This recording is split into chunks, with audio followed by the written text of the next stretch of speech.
Florence versus Venice. Which Italian city should you choose if you could only pick one of these cities to visit? In this video, we're going to compare both cities in 10 different categories and stick to the end because the final category will be which one I personally prefer of these two options. Now, before I do get into my comparison, just something that I wanted to mention. If you are planning to go to either Florence or Venice or any major Italian city, I'd actually highly recommend going during off season because you're going to beat the tourists. The prices are going to be lower. You won't have to deal with the heat, the overcrowding. I just think if you can go during off season, your experience will be better. I was very lucky when I went in January and February because the weather was really nice. It wasn't as packed as what it probably would be in the summer. So yeah, go during off season would be my recommendation. Right, so let's start the comparison. Category 1, things to do. Which city has the more interesting things to do? Of course, both cities have a lot you can do, a lot of history. In Florence, of course, the Renaissance history. You can go to the Duomo. It is the most striking building in the entire city, and you can book a tour if you just go below in the description or the comment section.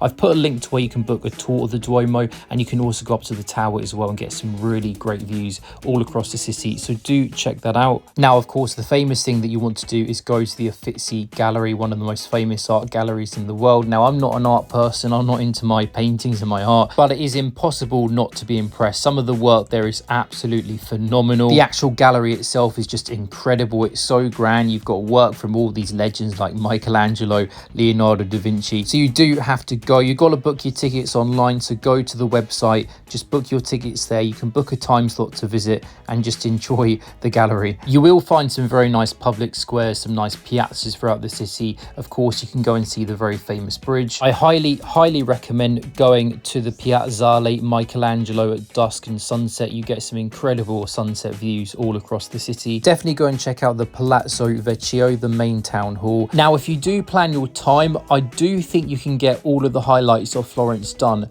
within 2 full days. Now, you may want to do more than 2 full days because there are some really good day trips you can take. I'll talk about that more later. But for the city itself, I do think 2 full days probably gives you the highlights of the city. Now, as for Venice, I think the best thing you can do is just walk around the city, get lost in the maze of the city itself. Really is an incredible vibe just walking over all the bridges, walking over the canals, seeing all the gondolas. Of course, you definitely need to check out St. Mark's Basilica. It's one of the most incredible buildings, not just in the city, but in the entire country. Again, like Florence, you've got lots of palaces, art galleries, public piazzas. Now, like Florence, I do recommend at least 2 full days in Venice because you want to use at least one of the days just to walk around the city, get lost in the maze, and just to soak up all the incredible architecture, the squares, the canals, the water. And actually, I would argue that 2 days is not enough because you should really add a 3rd day to go and explore the islands of Murano and Burano. That's where you'll see all those famous multicolored houses, and actually you can book a day tour of both of them.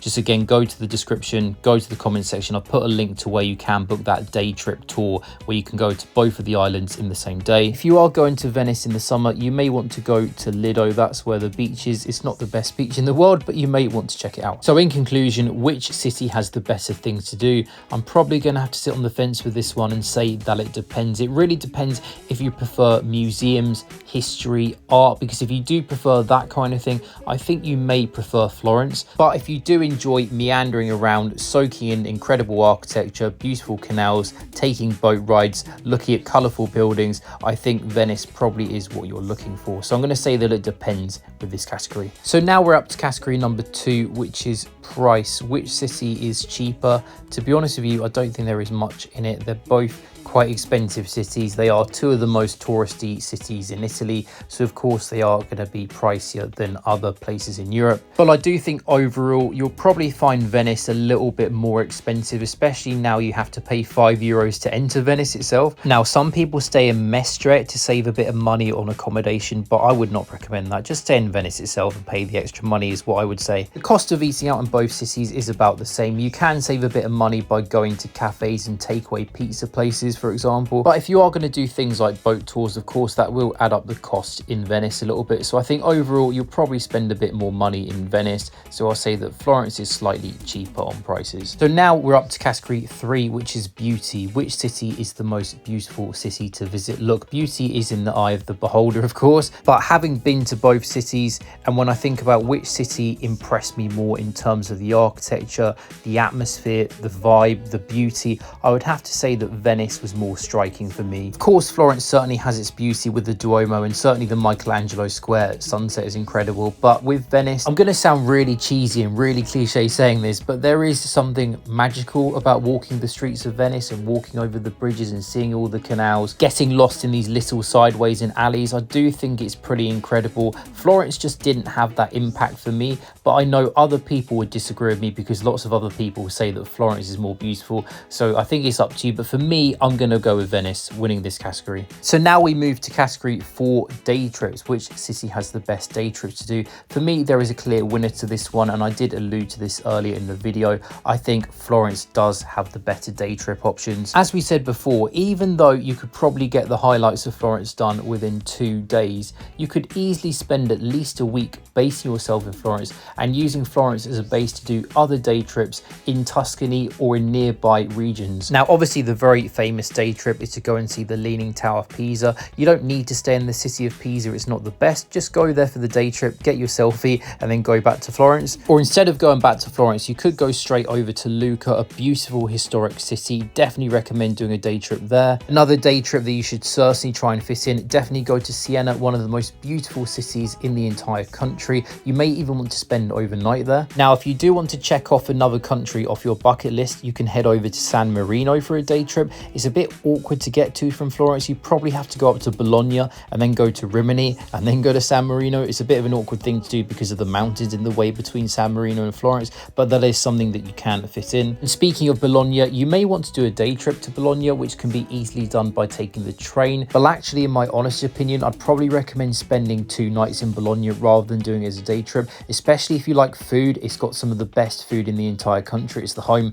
of the Bolognese ragu, and also there's good nightlife there as well. It's a big student city, so you'll find lots of nightlife. So yes, I think you could easily spend a week in Florence and just take a lot of day trips to the surrounding region. Now in Venice, I just don't think the day trip options are as good as Florence. You can go over to Trieste in the far east of Italy. You can also go to Padova, Ferrara, Vicenza. I just don't think they're as interesting as the day trips in Florence. Now you may want to fit in a day trip to Verona. Now again, like Bologna, I'd actually recommend spending overnight or maybe 2 nights in Verona because it is a very beautiful city and there are some interesting things you can do there. But minus Verona, I just don't think Venice has the day trip options that Florence does. So Florence would have to win this category in my opinion. Now category 5 is public transport, and public transport should not be a massive issue for you in either city because both cities are quite small. Now in Venice, there are 3 different transport methods that you'll probably be using. You'll either be walking around, you'll either be taking a boat ride between different islands,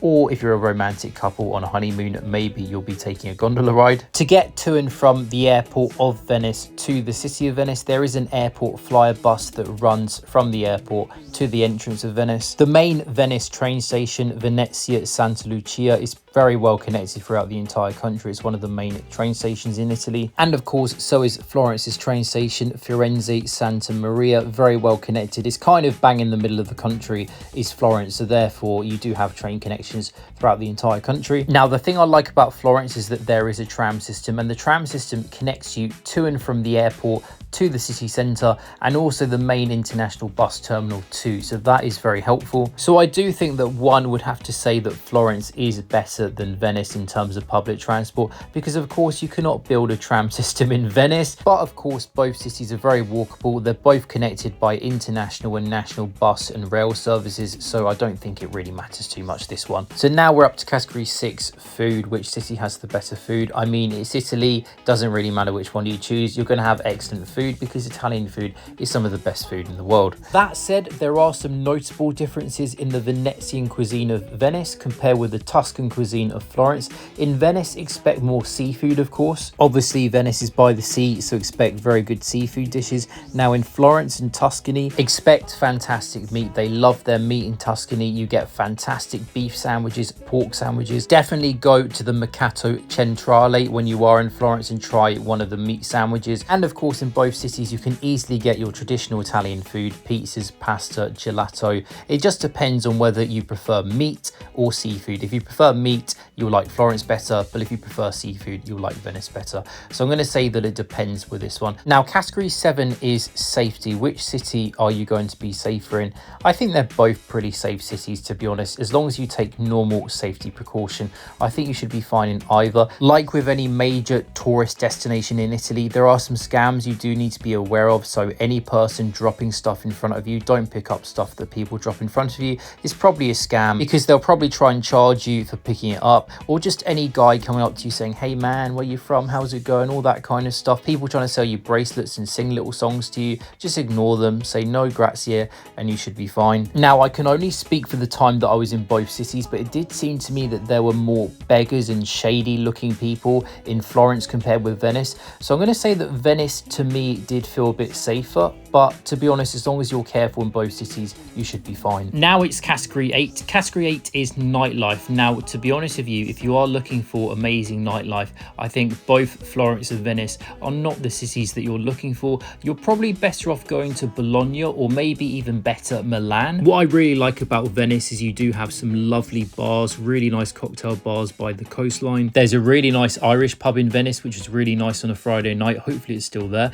The one in Florence was nowhere near as good. However, in Florence, you probably will find more discos and nightclubs. There are a lot of American students that study in Florence, so there are some nightlife venues dedicated to them. So if you do like the idea of having a nice beer or an Aperol Spritz outside by the coastline, then Venice is probably for you. But if you like the idea of going to a disco with Americans, then maybe Florence would be better for you. So I'm going to say that it depends again with this one. So now then, we're up to the penultimate category, category 9. Which city has the friendlier locals? To be honest, I think this one is a draw. They're both very touristy cities, and with touristy cities, the locals in these kind of cities do get a bit frustrated with tourists. I did think the customer service in both places was pretty good. The locals seemed pretty nice at restaurants and bars. I had no negative experience with any locals in either of the places whatsoever. However, it is not Southeast Asia, it is not the Middle East or South America. Don't expect to receive red carpet treatment in either Venice or Florence, but I didn't think people were rude, so I'm going to say that this one is a draw. And finally, category 10, which city is better? Which city do I personally prefer? Before I reveal my preference and my thoughts, comment below what you think. Which city do you personally prefer? If you've been to both of them, which one was your favorite? And give me your reasons why you preferred one over the other. It will be interesting to see your views. But what is my personal opinion? This is what I think. So if you do have only 3 days available and you have to pick between Venice or Florence, I would say that for me, unless you are massively into the Renaissance or art, I think Venice is the one to go with. Venice is one of the most incredible, unique cities you will find in the world. There is nothing like it. I think for a weekend break, it is the better choice. Again, unless you do take an interest in the history of Florence and the Renaissance. But if you do have a week available, what you could do is do 3 days in Venice and then head down to Florence, base yourself in Florence for 4 days, do 2 full days in the city of Florence, and then do a couple of day trips, maybe to somewhere like Siena, or do some wine tasting in Tuscany, or maybe go to somewhere like San Gimignano. Hopefully that has given you some guidance if you are deciding between the two cities. If you do have any questions, do drop a comment below. And if you're planning to go to either of the two cities, do let me know. It will be interesting to see how many of you do have trips booked in the near future. So I do hope that you have enjoyed the video. Do click the like button if you have. Also hit the notification bell so that you get notified for all of my latest content, and do subscribe for more travel videos. So thanks a lot for watching. I'll see you in the next video.